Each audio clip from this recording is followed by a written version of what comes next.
The grand ballroom of the Hale Chicago Plaza Hotel glittered with crystal chandeliers and the jewelry of Chicago's elite.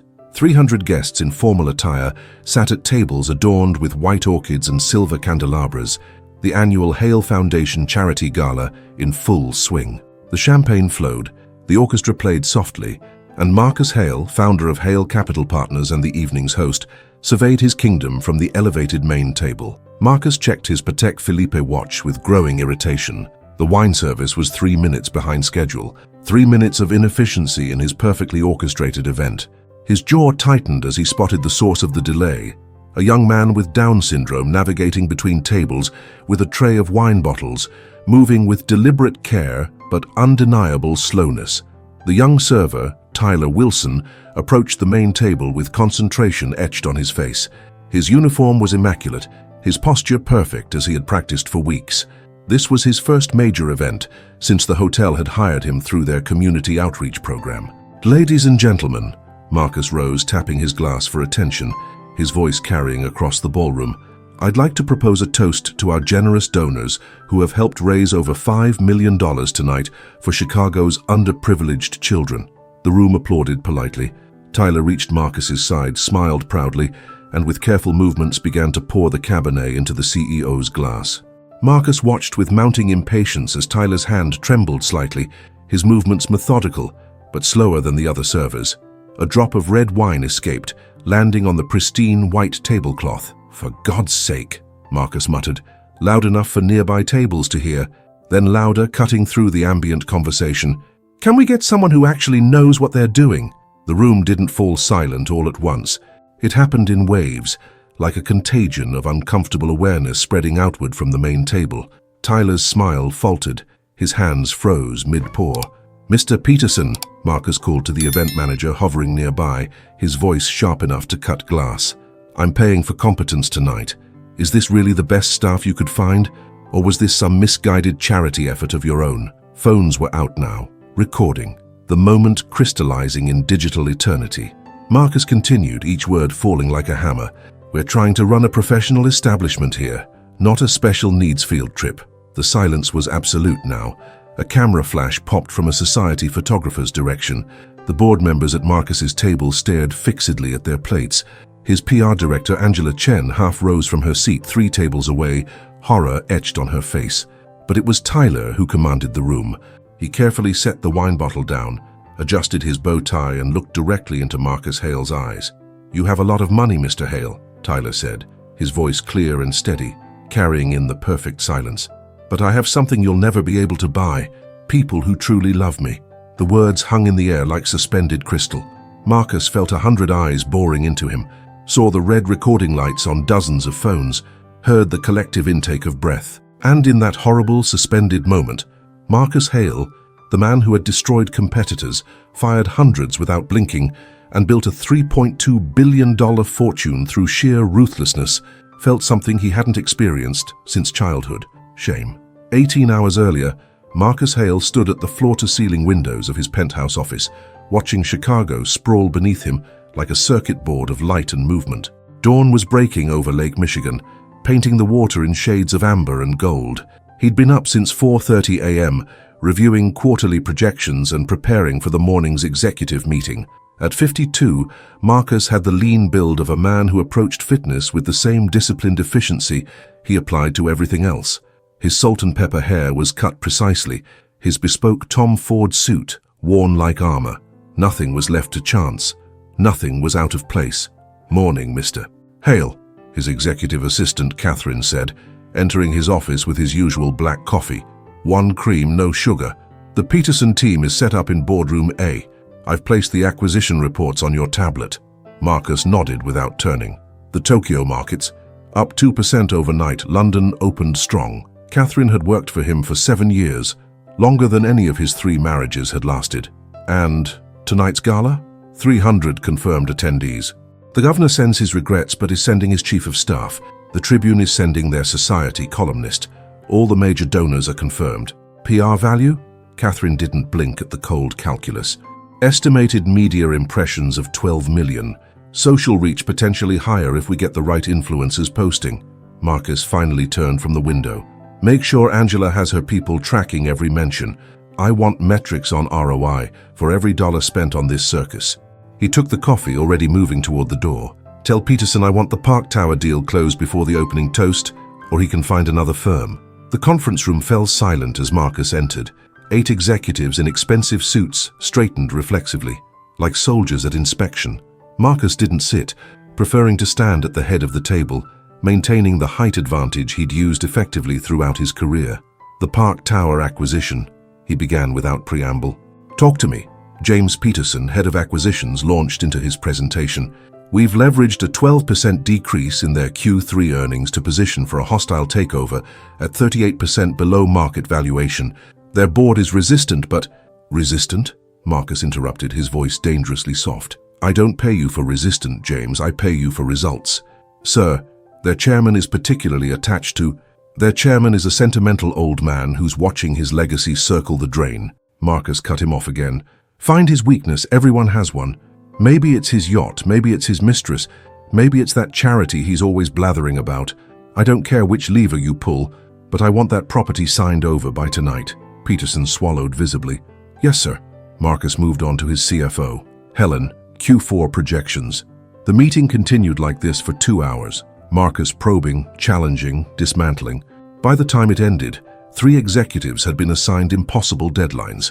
One was on the verge of tears, and Peterson had made 3 frantic calls to Park Tower's chairman with increasing desperation. This was how Marcus had built Hale Capital Partners from a small investment firm into a $3.2 billion empire. His father, Colonel William Hale, had taught him early, weakness was failure, and failure was unforgivable. The memories still burned like acid, standing at attention in his childhood bedroom while his father inspected the hospital corners on his bed, being forced to run laps around their property in the rain after bringing home a B+ in algebra, the cold silence that followed any display of emotion. The world eats the weak, son, Colonel Hale would say. Make sure you're holding the fork. Marcus's phone buzzed. Catherine, reminding him of his 11 o'clock. Mr. Hale, Doctor. Elizabeth Ross greeted him as he entered the Hale Foundation offices, 1 floor below his corporate headquarters. I've prepared the quarterly impact report as requested. Dr. Ross, a former sociology professor with graying hair and perpetually concerned eyes, oversaw the foundation's charitable initiatives, a necessary PR expense in Marcus's view, and a useful tax write-off. Numbers, Elizabeth. Just give me the numbers. Marcus remained standing, checking his watch. Well, she began, pushing her glasses up, our employment initiative has placed 27 individuals with disabilities in jobs throughout Chicago, including 7 here at Hale Properties. Return on investment? Marcus asked flatly. Dr. Ross blinked. It's not that kind of tax deductions, PR value. Quantify it, Marcus demanded. Approximately $320,000 in deductions, she replied, a hint of resignation in her voice. Media coverage valued at approximately $1. $2 million in equivalent advertising. Marcus nodded. Acceptable. Continue the program. Mr. Hale, if I could just say, these aren't just numbers. Tyler Wilson, for instance, who's working at your hotel, has shown remarkable progress. His supervisor says, who? Marcus frowned. Tyler Wilson. He's part of our Down Syndrome Workplace Integration Program. He'll actually be serving at tonight's gala. It's a wonderful opportunity to showcase the program's success. Marcus waved his hand dismissively. Whatever makes the donors happy, Elizabeth. Just make sure he stays in the background. This event needs to be flawless. As he turned to leave, Dr. Ross added softly, You know these people have a great deal to offer, Mr. Hale, more than you might realize. Marcus paused at the door. We all have something to offer, Doctor. The market determines its value. He left without waiting for her response. The remainder of Marcus's day unfolded with military precision. A power lunch with Chicago's deputy mayor to discuss zoning for a new development, a conference call with investors in Dubai, a final review of the quarterly numbers before they were released to shareholders. At no point did Marcus spare another thought for Tyler Wilson or the foundation's employment program. People were assets or obstacles in Marcus's world, nothing more, nothing less. As his driver navigated downtown Chicago toward the hotel for the evening's gala, Marcus received a text from his son, Alexander, canceling their Sunday golf game, the 3rd cancellation this month. Busy with midterms. Sorry, rain check? Marcus stared at the message, feeling a familiar hollow sensation in his chest. Alexander was in his second year at Yale, following in his father's footsteps on paper, but increasingly distant in reality. Their conversations had grown stilted and formal, like business associates rather than father and son, but this was the cost of success, wasn't it? His own father had been absent more often than not, deployed overseas or training at remote bases. Marcus had turned out fine, better than fine. Alexander would too. Marcus tucked his phone away as the car pulled up to the Hale Chicago Plaza Hotel. Catherine met him at the entrance, tablet in hand, already briefing him on last-minute details for the gala. The governor's chief of staff arrived early and is requesting a private word before the event. The Tribune photographer wants shots of you with the major donors for tomorrow's business section, and Angela says the hashtag Ichan Hale Foundation Gala is already trending locally. Marcus nodded, adjusting his bow tie as he strode through the lobby, staff members parting before him like water. Everything was proceeding according to plan. Everything was under control. Little did he know that in less than 2 hours, Tyler Wilson would speak 8 words that would shatter that control forever. The service entrance of the Hale Chicago Plaza Hotel buzzed with pre-event activity. Kitchen staff shouted orders, event coordinators checked clipboards, and servers in black and white formal attire lined up for final inspection. Among them stood Tyler Wilson, 24 years old, with the characteristic features of Down syndrome and an expression of complete concentration. He adjusted his bow tie for the 5th time, repeating the instructions his supervisor had given him. Main table first. Pour from the right. 2/3 full. Never reach across. Tyler's fingers twisted nervously at his sides. Mike Donovan, the food and beverage manager, approached with a kind smile. In his 15 years at the hotel, he'd trained hundreds of servers, but few had shown Tyler's dedication. "You ready, buddy?" Mike asked, straightening Tyler's already perfect bow tie. Tyler nodded solemnly. "This is important. For the program. For Dr. Ross." "Just remember what we practiced," Mike reassured him. "And if you get nervous, find me or Jenny, okay?" "I won't get nervous," Tyler said with sudden confidence. "Mom says I'm a natural." Mike chuckled. "Your mom's right about that." Across the hotel, Marcus Hale was conducting his own inspection, moving through the ballroom with Angela Chen, his head of public relations, trailing behind him. "The Tribune reporter keeps pushing for a statement on the Park Tower acquisition," Angela said, struggling to keep pace with his long strides. "No comment until it's finalized," Marcus replied, stopping abruptly to adjust a centerpiece that was millimeters off-center. "Peterson better deliver. He's called 3 times in the last hour," Angela reported. "Sounds desperate." "Good, desperate men make concessions." Marcus surveyed the room with critical eyes. "Where are the name cards for the main table? The governor's chief of staff needs to be seated to my left." "Already arranged," Angela assured him. "Along with the major donors you specified." Marcus's phone buzzed. "Peterson," he answered with barely concealed irritation. "Tell me you have good news." The voice on the other end was strained. "Mr. Hale, they've rejected our final offer. Chairman Taylor says he'd rather burn the building down than sell to us." Marcus's face darkened. Nearby staff members instinctively stepped back. "Unacceptable. Get Taylor on the phone now." "He's not taking our calls, sir." Marcus checked his watch. 1 hour until the gala began. "Find out where he is. If he's in Chicago, I want a meeting tonight. After the gala." "Sir, it's his granddaughter's wedding tonight." Marcus's laugh was cold. "Perfect. Nothing like a family celebration to soften a man up. Text me the location." He ended the call to find Angela staring at him. "You're going to crash a wedding?" "I'm going to close a deal, Angela, whatever it takes." His tone indicated the conversation was over. The first guests began arriving at 7:30. Marcus stood at the entrance, shaking hands, accepting praise for the foundation's work, playing the gracious host with practiced precision. Each smile, each handshake, each seemingly warm interaction was calculated for maximum effect. "Senator Williams, so glad you could join us. Have you met Jennifer Baker from First National? Jennifer's bank has been instrumental in funding our youth literacy program. Connections made, influence leveraged, power consolidated." By 8:15, the ballroom was filled with Chicago's elite. Politicians, CEOs, old money, new money, all orbiting Marcus Hale like planets around a sun. This was his element. This was control. Until his phone vibrated again. "Peterson. Chairman Taylor's security turned me away from the wedding. He left explicit instructions that no one from Hale Capital was to be admitted." Marcus felt his blood pressure rising. Get me something I can use against him. Everyone has a pressure point. At 8:45, dinner service began. Marcus watched from the main table as servers emerged from the kitchen with military precision, moving among the tables like choreographed dancers.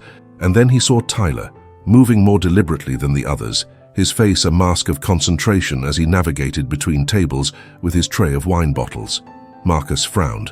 Of all nights for Elizabeth's charity case to be front and center. His phone buzzed again. A text from Peterson. Found leverage. Taylor's son-in-law has gambling debts. 2.3 ms to some bad people. Details incoming. Marcus allowed himself a small smile. Checkmate. The night was proceeding perfectly. The governor's chief of staff was impressed with the donation numbers. The Tribune photographer had captured Marcus with all the right people. Hale Foundation Gala was trending statewide now. And then Tyler reached the main table, and time slowed down. Marcus watched with growing irritation as Tyler carefully positioned himself, movements deliberate but painfully slow. The others at the table waited patiently. Conversations paused. "Evening, Mr. Hale," Tyler said with earnest formality. "Would you like some wine?" Before Marcus could answer, his phone buzzed again. Peterson had sent complete details on Taylor's son-in-law's gambling problem, including the names of the loan sharks involved. This was exactly what he needed, the key to unlocking the Park Tower deal. But Tyler was still there waiting for an answer, holding the wine bottle with both hands to ensure he didn't drop it. "Yes, fine," Marcus said curtly, attention divided between Tyler and the bombshell information on his phone. Tyler nodded solemnly and began the careful process of pouring. His hands were steady, but his movements methodical. 1 second passed. 2, 3. Marcus felt his irritation rising. Every moment this took was a moment delayed in closing the Park Tower deal. A deal worth millions. A deal that would cement his legacy. "Today would be nice," he muttered. Tyler's hand trembled slightly. A drop of red wine escaped, landing on the white tablecloth like a spot of blood. And something in Marcus, the pressure of the deal, the relentless drive for perfection his father had instilled, the constant need to dominate every room, snapped. What happened next would be replayed on social media millions of times by morning. It would be dissected on talk shows, condemned by disability advocates, and turned into countless memes. But in that moment, Marcus Hale wasn't thinking about any of that. He was thinking only of weakness, and how his father had taught him to despise it. The aftermath was immediate and devastating. As Tyler's words, "You have a lot of money, Mr. Hale, but I have something you'll never be able to buy. People who truly love me," echoed through the ballroom. Marcus felt the ground shift beneath him. In his 25 years as a public figure, he had never been rendered speechless. Until now. Angela Chen was already moving toward him, her expression a mixture of horror and professional calculation. The governor's chief of staff leaned away from Marcus, as if proximity alone might be damaging. And still the phones recorded, capturing every excruciating second of Marcus Hale's public unraveling. "Tyler," Marcus finally managed, his voice uncharacteristically uncertain. "I think there's been a misunderstanding." But Tyler was already being led away by Mike Donovan, the food and beverage manager, who had an arm protectively around the young man's shoulders. Tyler walked with dignity, head held high. Marcus rose from his chair, determined to regain control of the situation. "Ladies and gentlemen, please enjoy your dinner." A momentary suasive misunderstanding. Now about the Foundation's achievements this year. But no one was listening. The room had erupted into murmured conversations, punctuated by the distinct sound of tweets and messages being sent. The damage control clock was ticking. Angela reached his side, her voice low and urgent. "We need to get you out of here. Now!" "Don't be ridiculous," Marcus hissed. "Running will make it worse." "It's already worse than you realize," Angela replied, showing him her phone screen. "It's live streaming, 50,000 viewers and climbing." For the first time that evening, Marcus felt a flicker of genuine fear, not the calculated concern of a business risk, but the primal fear of a man watching his carefully constructed world begin to crumble. "Statement," he said, snapping back into crisis mode. "Draft a statement. Something about stress and a misunderstanding. Emphasize the Foundation's work with disability programs." "Already on it," Angela confirmed, "but you need to make a personal apology. Tonight. On camera." Marcus's jaw tightened. In his entire career, he had never apologized. Apologies were for the weak, for losers. His father's voice echoed in his head. Never apologize, son. It gives them power over you. Find the boy, he said instead. Offer him whatever it takes. Money, a promotion, a fucking car. Just fix this. Angela shook her head.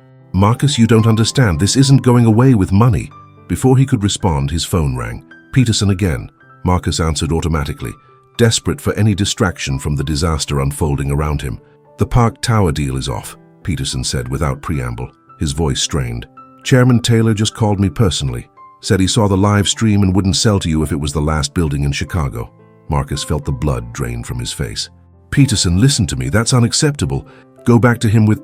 He also said, and I'm quoting directly here, sir, tell Marcus Hale that money can't buy decency, and I'll be damned if I sell to a man who has neither. The call ended. Marcus stood frozen, the phone still at his ear as the full impact hit him. In the span of 5 minutes, he had lost a $120 million deal and potentially damaged his company's reputation beyond repair. And all because of a boy with Down syndrome who had spoken the unvarnished truth. Angela was still talking, outlining damage control strategies, but Marcus barely heard her. Across the room, he spotted Dr. Elizabeth Ross from the foundation, her expression a mixture of disappointment and something worse, pity. Mr. Hale, a new voice broke through his shock. The Tribune recorder extended. Would you care to comment on what just happened? Does Hale Capital Partners have a policy regarding employees with disabilities? Marcus opened his mouth, but for once in his life, no calculated response came. Angela stepped in smoothly. Mr. Hale is deeply committed to the Foundation's work with the disability community. Tonight's unfortunate incident does not reflect his personal values or the company's commitment to inclusivity. We'll be issuing a full statement shortly, the reporter persisted, but Mr. Hale's words seemed pretty clear. Is this an isolated incident or indicative of a larger problem within the corporate culture you've created? Marcus felt a surge of his familiar anger. How dare this reporter question him? In his own hotel, at his own charity event. No comment, Angela interjected before Marcus could speak. Excuse us. She practically dragged him toward a side exit, hissing under her breath. Not another word until we have a strategy. This is bad, Marcus, really bad. In the service corridor, away from the cameras and whispers, Marcus finally exploded. This is insane.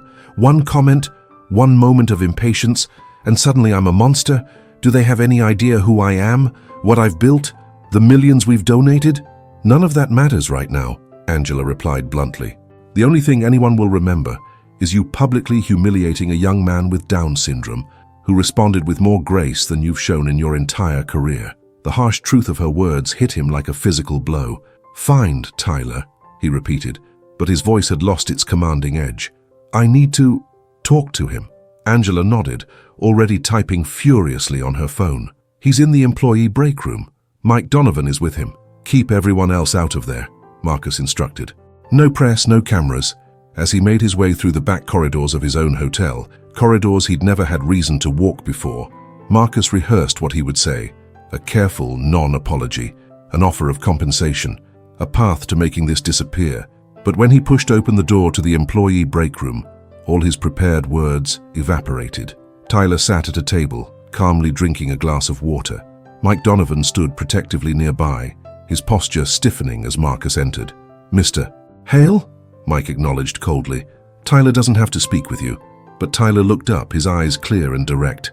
It's okay, Mike. I want to. Marcus stood awkwardly, unaccustomed to being in a space he didn't control. Tyler, about what happened out there. You were mean, Tyler interrupted simply. To me, in front of everyone. The directness was jarring. No corporate doublespeak, no positioning, just unvarnished truth. I was frustrated, Marcus tried to explain. It wasn't personal. It felt personal, Tyler replied. Then, with unexpected insight, were you mad at me or mad at something else? The question caught Marcus off guard. When was the last time anyone had asked him about his feelings? When was the last time he had even considered them? I had a business deal falling apart, Marcus admitted, surprising himself with the honesty. But I shouldn't have taken it out on you. That was wrong of me. The word wrong felt foreign on his tongue. In Marcus's world, there was no wrong or right, only winning and losing. Tyler nodded solemnly. My mum says everyone has bad days, even her boss, even the president. Is that why you were mean? Because you're having a bad day? There was no judgment in the question, no agenda, just genuine curiosity. I've had better, Marcus admitted with a grim smile. When I have bad days, Tyler continued, my mum makes me hot chocolate and we watch movies. Do you have someone who makes you hot chocolate, Mr. Hale? The question was so unexpected, so innocent and so painfully on target that Marcus felt something crack inside him, a hairline fracture in the armor he'd spent a lifetime building. No, he answered honestly. No, I don't. Tyler looked genuinely sad at this revelation. That's too bad. Everyone should have somebody. Mike cleared his throat. Tyler, your mum is on her way to pick you up. She should be here any minute.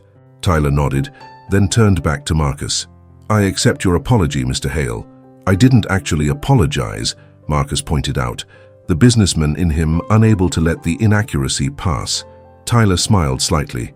I know, but you will. The door opened, and a woman in her early 50s entered, Sarah Wilson, Tyler's mother. Marcus recognized her from the Foundation's promotional materials. She took in the scene with a mother's protective instinct, moving immediately to Tyler's side. Are you okay, sweetheart? She asked, eyes never leaving her son. I'm okay, Mom, Tyler assured her. Mr. Hale and I were talking.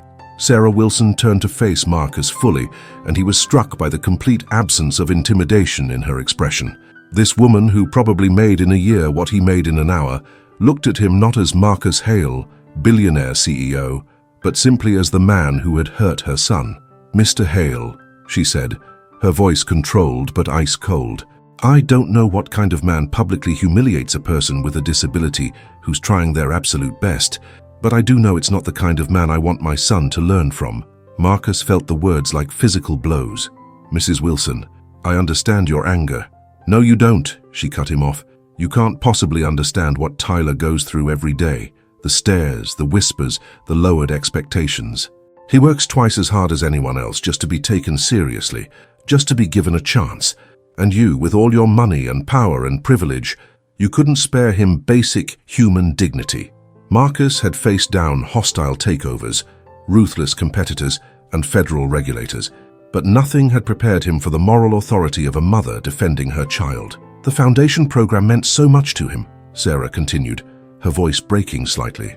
Every day he'd come home and tell me about what he'd learned, how he was saving money for college, how maybe someday he could work in a big office like the important people. He looked up to you, Mr. Hale.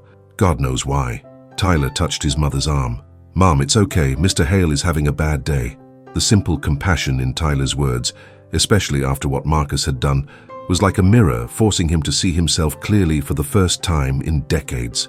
And Marcus Hale did not like what he saw. As Sarah Wilson gathered Tyler's things preparing to leave, Marcus felt a desperate need to say something, anything, to mitigate the growing hollow feeling in his chest. Mrs. Wilson, Tyler, please, let me make this right. The Foundation can... Sarah turned, her expression resolute. Not everything can be fixed with a check, Mr. Hale. Some things require actual humanity. She placed a protective arm around Tyler's shoulders. Come on, sweetheart. Let's go home. As they reached the door, Tyler looked back. I hope your day gets better, Mr. Hale. And then they were gone, leaving Marcus alone with Mike Donovan, who regarded him with undisguised contempt. Those are good people, Mr. Hale, Mike said quietly. Better than most of those vultures in the ballroom, remember that. He too left, and Marcus found himself standing alone in the employee break room of his own hotel, the empire he'd built suddenly feeling hollow and meaningless. His phone buzzed incessantly. Angela with crisis updates, no doubt. The press demanding comments, social media exploding.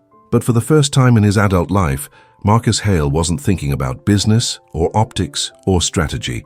He was thinking about a simple question. Do you have someone who makes you hot chocolate, Mr. Hale? And the devastating answer, no. No, he did not. Dawn broke over Chicago, painting the skyline in shades of pink and gold, but Marcus Hale didn't notice. He sat in his penthouse office, tie loosened, jacket discarded, staring at the storm of headlines on his computer screen. Billionaire bully, Hale Capital CEO humiliates employee with Down syndrome. People who truly love me. Workers' dignified response to CEO's tirade goes viral. Hailstorm. Disability advocates call for boycott.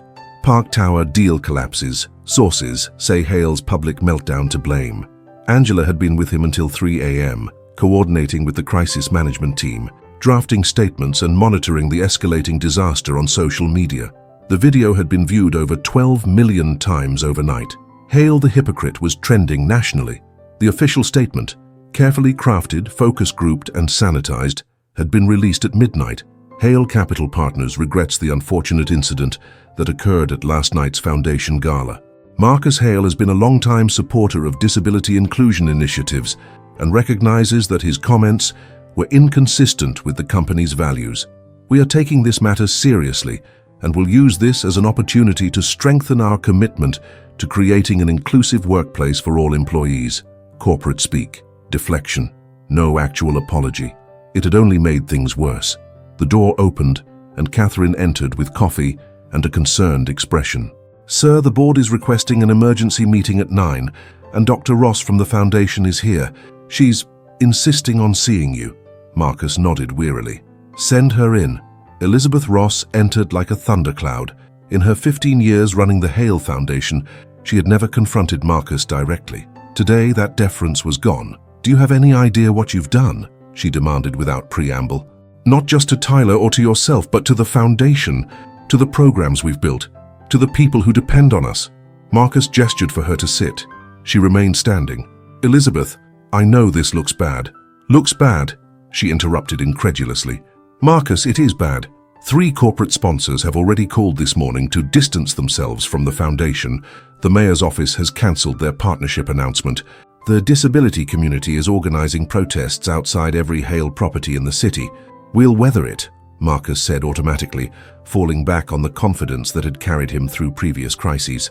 "Increase donations to disability organizations. A public statement." "You still don't get it," Elizabeth cut him off. "This isn't a PR problem, it's a human problem." She placed her hands on his desk, leaning forward. "For years I've watched you treat the foundation like a tax write-off, like a shield to hide behind while you build your precious empire. Last night, the mask slipped, and everyone saw the truth." Marcus felt a flare of his old anger. "The truth? Do you know how many millions I've poured into your programs? How many lives have been changed because of my money?" "Your money," Elizabeth repeated softly. "That's always been the problem, hasn't it? You think your money absolves you. You think it's a substitute for actual involvement, actual compassion." She straightened up. "I've submitted my resignation. I can't represent a foundation whose namesake so thoroughly betrayed its mission." The news hit Marcus like a physical blow. Elizabeth had been the foundation's heart and soul, its moral compass. Without her. "Elizabeth, wait," he said, rising from his chair. "Tell me how to fix this. Whatever it takes." She looked at him with tired eyes. "That's just it, Marcus. For once in your life, you're facing a problem you can't buy your way out of." After she left, Marcus sat in stunned silence. In the span of 12 hours, his carefully constructed world was collapsing around him. The Park Tower deal was dead. The foundation was in crisis. His personal reputation, cultivated over decades, was in tatters. His phone rang. Alexander, his son. Marcus stared at the screen, momentarily paralyzed by uncertainty. What could he possibly say to his son about this? He answered anyway. "Alexander, Dad." His son's voice was distant, formal.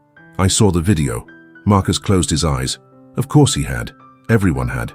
It wasn't my finest moment," Marcus admitted. A long silence. Then, "Is that what you think of me?" The question caught Marcus completely off guard. What? What are you talking about?"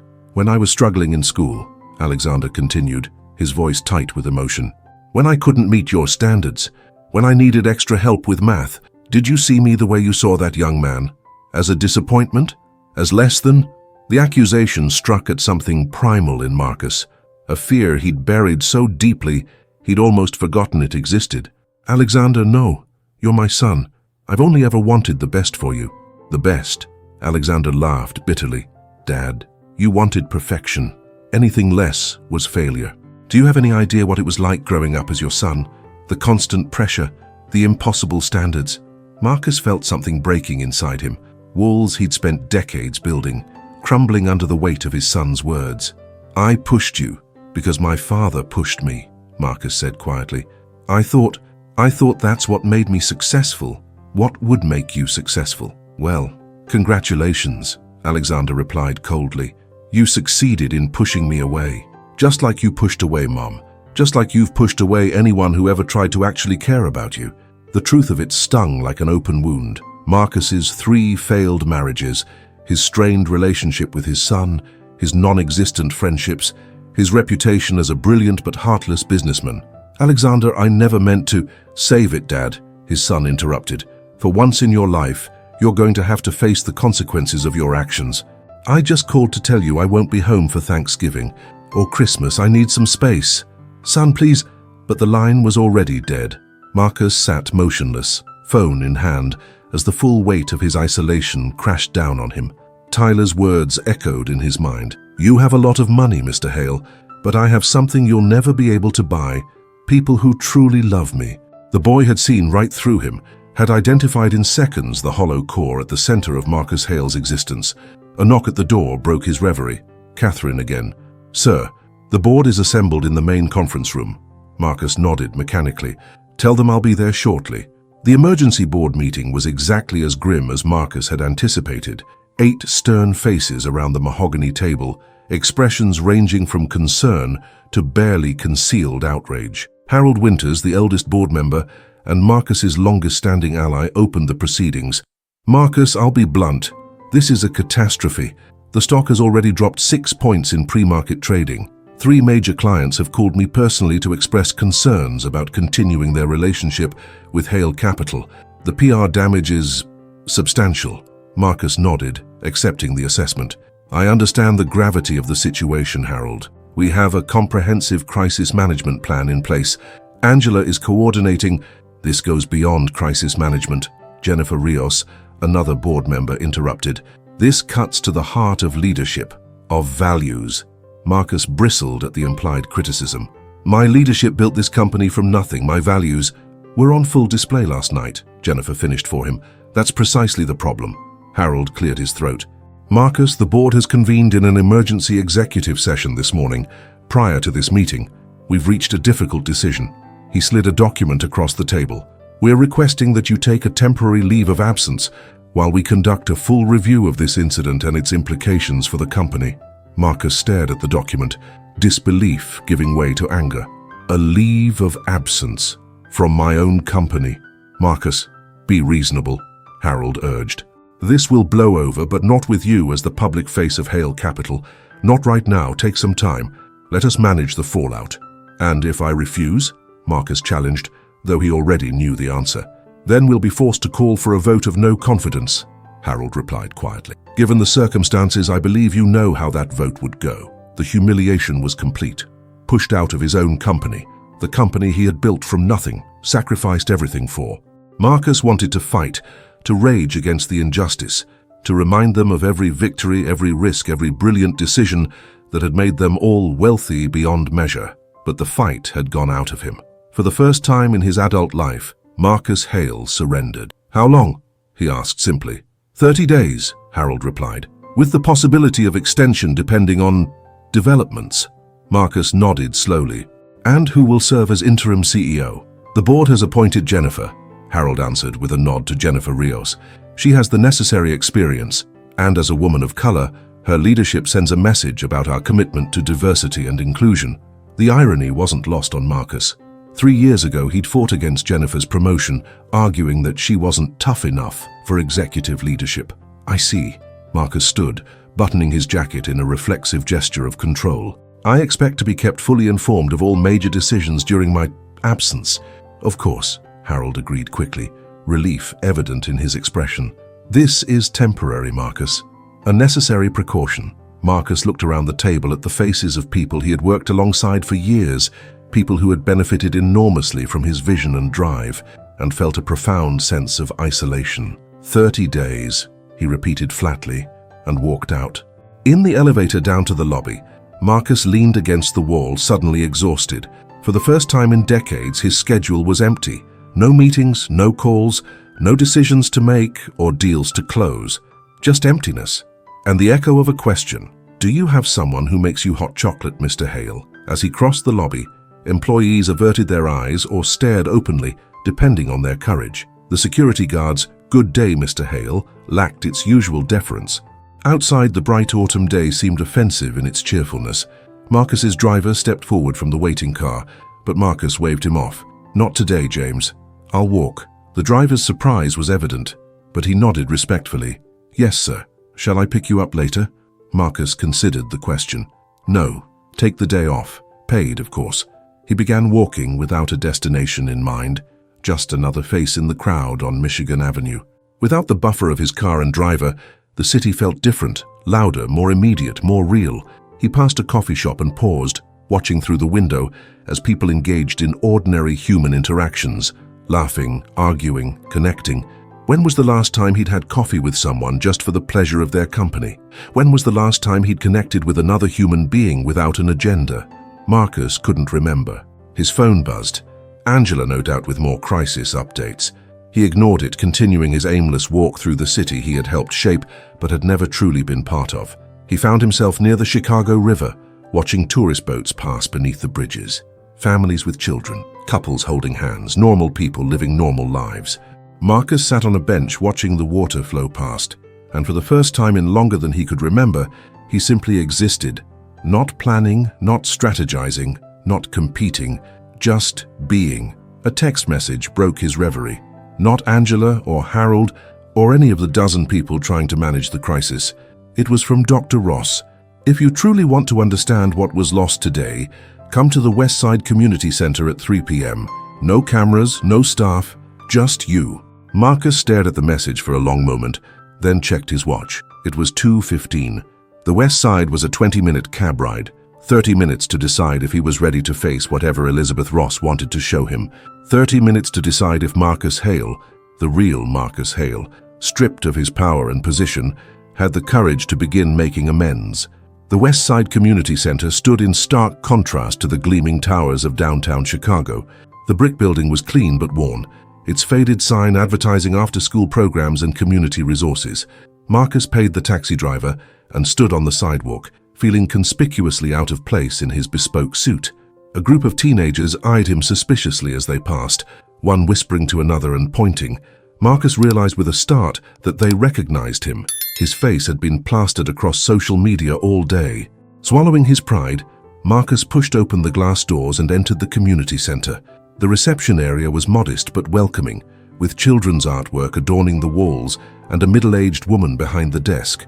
"I'm looking for Dr. Elizabeth Ross," Marcus said, unaccustomed to announcing himself without Catherine paving the way. The receptionist looked up, recognition dawning on her face. "Oh, Mr. Hale. Yes, Dr. Ross said you might be coming." She picked up a phone, pressed a button, and spoke quietly. "He's here." A few moments later, Elizabeth appeared, her expression guarded but not hostile. "You came. I wasn't sure you would." "Neither was I," Marcus admitted. Elizabeth nodded, accepting his honesty. "Follow me." She led him down a corridor lined with more children's artwork and community announcements. Through an open doorway, Marcus glimpsed a computer lab where elderly residents were receiving instruction from teenage volunteers. "What is this place?" Marcus asked. "One of the Foundation's earliest investments," Elizabeth replied. "Before you took over from your father, it serves over 500 families in this neighborhood. After-school programs, adult education, job training, senior services." They reached a set of double doors. Elizabeth paused, turning to face him. "What you're about to see is the Special Abilities Program. It provides arts education and vocational training for young adults with developmental disabilities, including Down syndrome." Marcus felt a tightening in his chest. "Elizabeth, I'm not sure I'm ready for—" "You don't have a choice," she interrupted firmly. "Not anymore." She pushed open the doors, and Marcus followed her into a large, sunlit room. About 20 young adults with various disabilities were engaged in different activities, some painting at easels, others working at computers, a small group rehearsing what appeared to be a play, and at a table in the corner, helping a young woman with a pottery project, sat Tyler Wilson. He looked up as they entered, his expression registering surprise and then, remarkably, a cautious smile. "Hi, Dr. Ross," he called. Then, with perfect politeness, "Hello, Mr. Hale." Several heads turned, conversations faltering as recognition spread through the room. A young man with autism who had been practicing lines from the play dropped his script. A girl with cerebral palsy whispered urgently to her friend.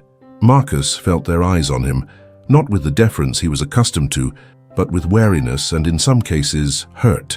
News traveled fast, especially bad news. "Everyone, please continue with your activities," Elizabeth said smoothly. "Mr.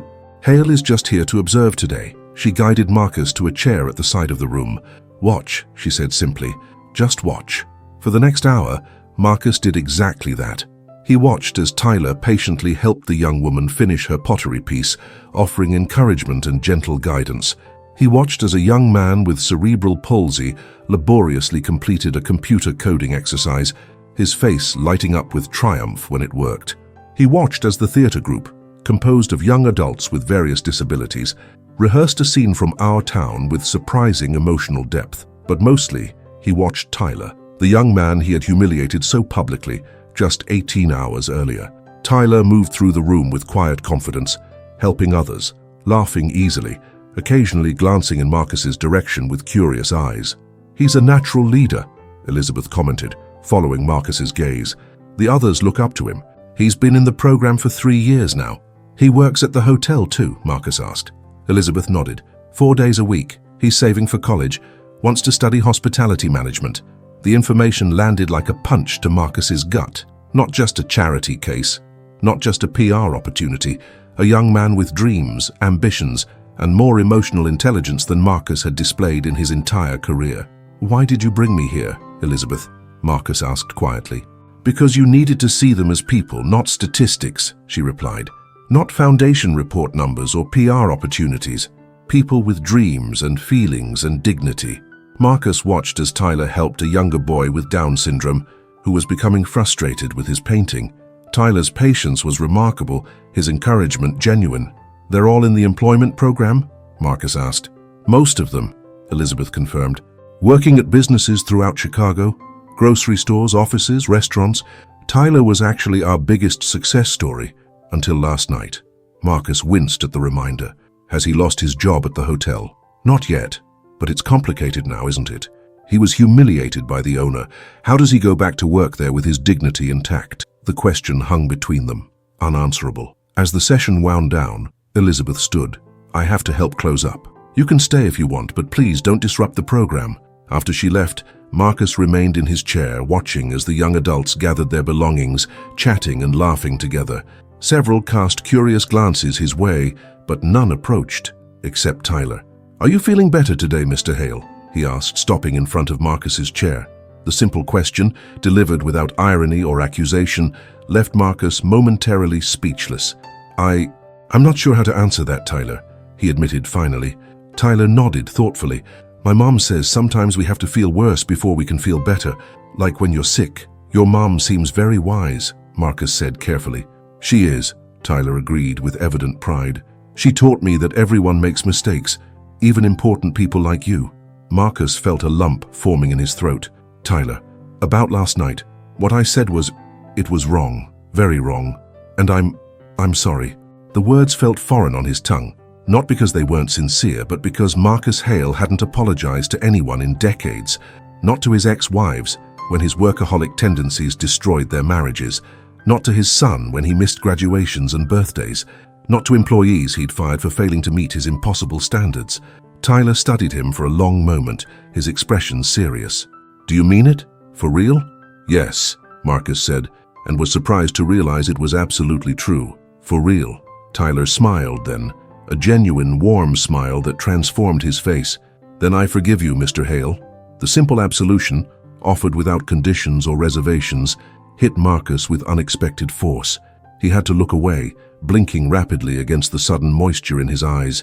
"Thank you," he managed, "but I'm not sure everyone else will be so forgiving." "Probably not," Tyler agreed with surprising candor. "You hurt a lot of people's feelings, not just mine." Marcus looked up, struck by the young man's insight. "Yes, I did. My mom says when you hurt someone's feelings, you have to make it right," Tyler continued. "Not just say sorry, but do something to fix it."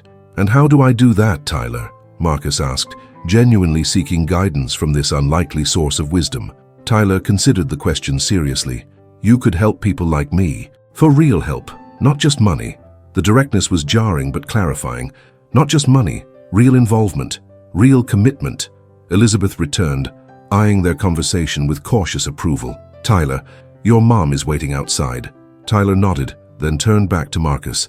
"Are you coming to the showcase next week?" "Showcase?" Marcus repeated, confused. "Our art and performance showcase," Elizabeth explained. It's the culmination of the fall program. The participants display their artwork and perform the play they've been rehearsing. Tyler has a big part, someone added. The young woman Tyler had been helping with pottery. He's the stage manager in our town. Marcus looked at the expectant faces around him, not just Tyler's, but others who had drifted closer during their conversation. Young adults who, just yesterday, he would have seen as charity cases rather than people. I would be honored to attend, Marcus said formally. If I'm welcome. Elizabeth raised an eyebrow, clearly surprised by his humility. It's next Thursday at 7, right here. I'll be there, Marcus promised, and was surprised to find he meant it. As the room cleared out, Elizabeth walked Marcus to the exit. They paused at the door, watching as Tyler joined his mother in the parking lot, animatedly telling her something, probably about Marcus's unexpected visit. What happens now, Marcus? Elizabeth asked quietly. He considered the question, looking out at the neighborhood around them, a part of Chicago he rarely visited despite his foundation's involvement. I'm not sure, he admitted. The board has placed me on a 30-day leave of absence. I've never had time off before. Elizabeth nodded, unsurprised by the news. Perhaps it's an opportunity to reassess, to decide what kind of man you want to be moving forward. The words hung between them, a challenge and an invitation. Elizabeth, Marcus said, turning to face her directly, don't submit your resignation, not yet. Give me these 30 days. Let me try to make this right. She studied him, skepticism evident in her expression. Why should I believe this is anything more than crisis management? Marcus gestured toward the community center behind them. Because now I've seen it. I've seen them. Not as statistics or photo opportunities, but as people. Tyler especially has... He struggled to find the right words. He's shown me something I've been missing, something important. Elizabeth's expression softened slightly. 30 days, Marcus. Show me, show all of us, that this isn't just damage control, that you're capable of real change. As Marcus walked away from the community center, his phone buzzed with texts and missed calls. Angela, Harold, Catherine, all demanding his attention, all needing decisions and direction. For once, Marcus Hale let them wait. Instead, he found himself thinking about the approaching showcase, about Tyler's role as the stage manager in our town, about the foundation that bore his name but had never had his heart. And for the first time in longer than he could remember, Marcus felt something like hope, not for a business deal or a strategic victory, but for the possibility of becoming someone different, someone better, someone worthy of forgiveness. 1 week later, Marcus Hale stood in front of the bathroom mirror in his penthouse apartment, adjusting his tie. Not the power tie he typically wore to board meetings or media appearances, but a simple navy blue silk against a white shirt. More modest, more appropriate for the evening ahead. The Westside Community Center showcase was scheduled to begin in 1 hour. His phone buzzed on the counter. Harold Winters, the third call this week. Marcus ignored it. The company was managing without him. The crisis was subsiding, though not forgotten. The board was growing impatient for his return, but Marcus had asked for the full 30 days, and they had reluctantly agreed. These 7 days of forced sabbatical had been the strangest of Marcus's adult life. Days without meetings or deals or power lunches. Days of reflection and, increasingly, action. The day after his visit to the community center, Marcus had called Sarah Wilson, Tyler's mother, and requested a meeting. They had sat in a small cafe near her workplace, Marcus in jeans and a sweater, rather than his usual suit, trying to minimize recognition. Why am I here, Mr. Hale? Sarah had asked directly, protective wariness evident in her expression. Because I need to understand, Marcus had replied honestly. I need to understand Tyler, and you, and how you've raised such an extraordinary young man. Sarah's surprise at his sincerity had been evident, but she'd gradually opened up, telling him about Tyler's journey, the early medical challenges, the school system that had tried to limit him, the employers who wouldn't give him a chance, and the unwavering love and belief that had carried them both through it all. He was never a burden, she had said fiercely. Never. He was a gift, my gift. He taught me more about courage and joy than I could ever teach him. The conversation had lasted 2 hours, ending with a tentative truce and a promise from Marcus that Tyler's job at the hotel would remain secure with additional accommodations to ensure his comfort and success. The following day, Marcus had visited Mike Donovan at the hotel, initiating a complete review of the workplace integration program for employees with disabilities. I want to know what's working and what isn't, Marcus had insisted. Not the PR version. The truth. Mike had been suspicious initially, but gradually warmed to Marcus's genuine interest, revealing the systemic issues that had been ignored: inadequate training for managers, insufficient accommodations, subtle discrimination that went unchallenged. "They're some of our best employees," Mike had admitted, Tyler especially. His attention to detail, his people skills. They're assets, not liabilities. But the system isn't set up to recognize that. Marcus had taken notes, actual handwritten notes, something he hadn't done since business school, and promised changes, real changes. By day 5, Marcus had established a new routine: mornings spent reviewing foundation documents and disability employment research, afternoons at the community center or other foundation sites throughout Chicago, evenings reflecting on what he'd learned and drafting plans for systemic change. He'd even visited his son at Yale, an impromptu trip that had begun awkwardly but ended with a tentative dinner together, and Alexander's cautious agreement to come home for Thanksgiving after all. "I'm trying to change, son," Marcus had admitted over coffee in a campus shop. "I can't promise I'll get it right, but I'm trying." Alexander had studied him with skeptical eyes because of the PR disaster. That was the wake-up call, Marcus had acknowledged. But no, not because of that. Because I finally saw something I've been missing, something important. Now, a week after his public humiliation and professional dethroning, Marcus Hale was preparing to attend an event that the old Marcus would have delegated to a junior foundation staffer, a community showcase featuring young adults with disabilities. His reflection in the mirror showed subtle changes, a softness around the eyes that hadn't been there before, fewer tension lines around his mouth. The external trappings of power remained: the expensive penthouse, the tailored clothes, but something fundamental had shifted internally. The doorbell rang, his driver, ready to take him to the West Side. Marcus grabbed his phone and a small gift bag he'd prepared earlier, taking one last look at himself in the mirror. "Don't screw this up, Hale," he muttered to his reflection. The community center was transformed when Marcus arrived. The main room now arranged with rows of chairs facing a small stage, the walls adorned with artwork created by program participants. Tables along one side displayed ceramics, woodworking, and other crafts available for purchase, with proceeds supporting the program. Elizabeth spotted him immediately, making her way through the growing crowd with a mixture of surprise and approval on her face. "You actually came." "I said I would," Marcus replied simply. "Yes, but the Marcus Hale I knew said a lot of things," Elizabeth observed. "Doing them was another matter." Marcus accepted the criticism with a nod. "Fair enough. I'm trying to align those two things better now." Elizabeth studied him for a long moment, then gestured around the room. "Well, you're here now. The art exhibition is open before the performance. Take some time to look around."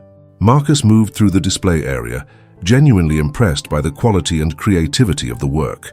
A series of vibrant landscape paintings caught his eye, bold colors and expressive brushstrokes that conveyed emotion more than literal representation. "Those are Tyler's," a voice said beside him. Sarah Wilson, dressed simply but elegantly, was watching him with cautious eyes. "They're remarkable," Marcus said honestly. "I had no idea he was so talented." Sarah nodded. "There's a lot you don't know about him, about all of these young people." "I'm beginning to realize that," Marcus acknowledged. "Thank you for letting me be here tonight." "Tyler wanted you to come," Sarah replied. "He's remarkably forgiving." Before Marcus could respond, an announcement called for everyone to take their seats for the performance.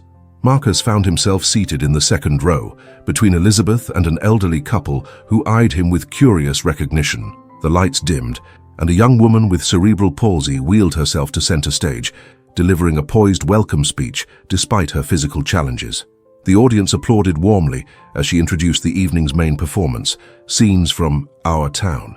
And then Tyler appeared, dressed in simple black, his posture confident as he assumed the role of the stage manager, the narrator and moral center of Thornton Wilder's classic play. "This play is called Our Town," Tyler began, his voice clear and strong. "It was written by Thornton Wilder and takes place in Grover's Corners, New Hampshire." Marcus watched, transfixed, as Tyler commanded the stage with unexpected presence. The role of stage manager, breaking the fourth wall, addressing the audience directly, guiding them through the lives and deaths of ordinary people, seemed tailor-made for Tyler's natural directness and emotional intelligence. As the play progressed, depicting the simple beauty and profound tragedy of everyday life, Marcus found himself more moved than he could remember being in years. These young performers, with their various disabilities, captured the essence of Wilder's message with stunning clarity, that life's most precious moments are often the most ordinary, and that we rarely appreciate them until they're gone. In the famous graveyard scene, where the dead observe the living with compassionate detachment, Tyler delivered his lines with haunting simplicity. Now, there are some things we all know, but we don't take 'em out and look at 'em very often. We all know that something is eternal. And it ain't houses, and it ain't names, and it ain't earth, and it ain't even the stars. Everybody knows in their bones that something is eternal, and that something has to do with human beings. Marcus felt a lump forming in his throat as Tyler continued. The real things in life happen so fast. We're all so busy just living that we don't stop and look at what's happening. Every minute. The words struck Marcus with unexpected force. How many moments had he missed in his relentless pursuit of success? How many connections had he sacrificed on the altar of achievement? As the play concluded and the audience rose for a standing ovation, Marcus found himself wiping moisture from his eyes, tears he hadn't even realized were falling. The cast took their bows, beaming with pride and accomplishment. Tyler's smile was radiant as he waved to his mother in the audience, then, to Marcus's surprise, made eye contact with him, offering a small personal nod of acknowledgement. After the performance, the community center transformed again, now a reception space where performers mingled with audience members, accepting congratulations and discussing their artwork. Marcus made his way through the crowd, stopping to genuinely compliment performers and artists, learning names, asking questions, not as the billionaire CEO or foundation figurehead, but as a human being connecting with other human beings. Finally, he found Tyler, surrounded by well-wishers congratulating him on his performance. "Mr. Hale!" Tyler exclaimed when he spotted him. "You came!" "I wouldn't have missed it," Marcus replied honestly. "You were extraordinary, Tyler. Truly." Tyler beamed at the praise. "Did you like the part about what's eternal? That's my favorite part." "It was mine too," Marcus admitted. "It made me think about what really matters." Tyler nodded solemnly, as if this was exactly the right response. "That's why I like acting. It helps people think about important things." Marcus reached into his pocket, pulling out the small gift bag he had brought. "I have something for you, Tyler. A small token of my appreciation for teaching me something important." Tyler accepted the bag curiously, opening it to reveal a leather-bound journal with his name embossed on the cover. "It's for your thoughts and ideas," Marcus explained. "Your mother mentioned you like to write." Tyler ran his fingers over the embossed lettering with evident delight. "Thank you, Mr. Hale. I'll use it every day." Marcus hesitated, then added, "There's something else. Dr. Ross and I have been talking. We're establishing a new scholarship program through the foundation for young adults with disabilities pursuing higher education. You'll be the first recipient if you want it. For your hospitality management degree." Tyler's eyes widened. "A college scholarship. For me. For you," Marcus confirmed, "and others like you in the future." Tyler impulsively threw his arms around Marcus in a hug, something no one had done to Marcus Hale in longer than he could remember. After a moment of shock, Marcus returned the embrace, aware of eyes watching them across the room. Sarah Wilson with cautious hope, Elizabeth Ross with surprised approval. As the evening wound down, Marcus found himself on the small stage, microphone in hand, facing the assembled crowd. This hadn't been planned. Elizabeth had suggested it just moments earlier, and Marcus had agreed with uncharacteristic nervousness. "I'm not here tonight as the CEO of Hale Capital," he began, his voice less certain than in his usual public appearances, "or even as the founder of the Hale Foundation. I'm here as someone who has been humbled and educated." The room grew quiet, attention focused on this unexpected moment. "Many of you know what happened last week," Marcus continued. "You saw the video. You read the headlines. You witnessed me at my worst, arrogant, impatient, and profoundly wrong in how I treated a young man who deserved nothing but respect." He looked directly at Tyler, who was watching him with clear, steady eyes. "What you may not know is what happened afterward, how that young man responded not with anger, but with dignity, not with resentment, but with forgiveness, and how he asked me a question that changed everything. 'Do you have someone who makes you hot chocolate, Mr. Hale?' A ripple of gentle laughter moved through the audience. "It seems like a simple question," Marcus acknowledged with a self-deprecating smile. "But it wasn't. It was about connection, about what makes a life worth living. And the honest answer was no. Despite all my so-called success, The money, the power, the influence. I had no one. No one who would make me hot chocolate on a bad day. Marcus paused, gathering himself. Tonight I saw a play about what's eternal in human life, about what matters. And it wasn't performed on Broadway or by famous actors. It was performed right here, by these remarkable young people who understand something I've spent 52 years missing, that our worth isn't measured by our bank accounts or our achievements or our power. It's measured by our capacity for love, for connection, for genuine human kindness. He looked around the room, making eye contact with various performers and their families. I can't undo what I did. I can't unsay those words or erase that moment. But I can change. I can learn. I can become someone different than I was. And with your help, with your guidance and your forgiveness, that's exactly what I intend to do. Marcus turned to Elizabeth. Starting today, the Hale Foundation isn't just a tax write-off or a PR exercise. It's a commitment, a personal commitment from me to each of you, to be a real partner in this work, not just with my checkbook, but with my time, my energy, my presence. He turned back to the audience. I've spent my life accumulating wealth. Now I want to spend whatever time I have left accumulating something far more valuable, the kind of wisdom, compassion, and humanity I've witnessed in this room tonight. Marcus's voice caught slightly as he concluded, "Thank you for this second chance. I promise I won't waste it." The applause that followed wasn't thunderous or prolonged, but it was genuine, a cautious embrace of the possibility of redemption, of change, of new beginnings. As people began to depart, Marcus found himself standing with Elizabeth, Sarah, and Tyler near the exit. "That was quite a speech," Elizabeth remarked, her usual skepticism tempered with growing hope. "Did you mean it?" "Every word," Marcus confirmed. "The board reconvenes in 3 weeks to decide my fate. Regardless of their decision, my commitment to the foundation, to this work, stands." Sarah studied him with a mother's perceptive eyes. "People don't change overnight, Mr. Hale." "No, they don't," Marcus agreed. "This will be a process, a journey. I'll make mistakes along the way. But I've seen something I can't unsee now, a different way of measuring success, of measuring worth." Tyler, who had been listening intently, spoke up. "Mom always says the most important thing isn't being perfect. It's trying your best." Marcus smiled at the simple wisdom. "Your mom is a very wise woman, Tyler." As they stepped outside into the cool Chicago evening, Tyler looked up at the star-filled sky. "In the play, the dead people can see the stars. They say they look different when you have all of eternity." "How do they look?" Marcus asked. "Like they're telling us something important," Tyler replied thoughtfully. "About what lasts forever." Marcus followed his gaze upward, seeing the night sky with new eyes. "And what lasts forever, Tyler? What did you learn from the play?" Tyler considered the question with characteristic seriousness, then answered with a smile that illuminated his entire face. "Love, Mr. Hale. Not money or buildings or even names, just love." As Sarah and Tyler said their goodbyes and walked toward their car, Elizabeth turned to Marcus. 23 more days of your leave. What will you do with them?" Marcus watched Tyler and Sarah drive away, then looked back at the community center, at the artwork still displayed in the windows, at the lights still glowing with welcome and possibility. "Learn," he said simply. "Learn how to see people, really see them, for who they are, not what they can do for me.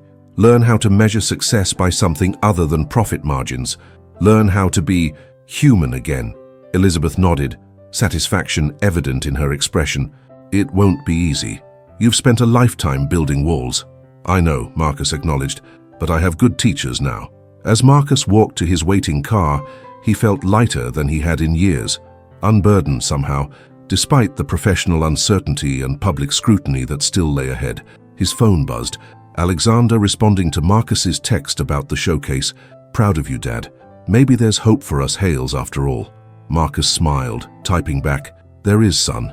And when you're home for Thanksgiving, I'll even make you hot chocolate." He looked back once more at the community center, at the place where his education in what truly mattered had begun.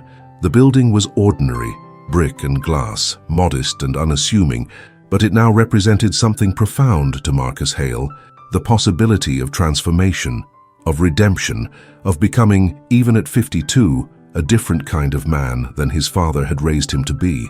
In the Chicago night, under stars that seemed somehow brighter than before, Marcus made a silent promise, not just to Tyler or to the foundation that bore his name, but to himself, a promise to remember, every day, what the stage manager in our town had said: The real things in life happen so fast. We're all so busy just living that we don't stop and look at what's happening every minute. From now on, Marcus Hale would be looking and seeing and learning what it truly meant to be wealthy in all the ways that mattered.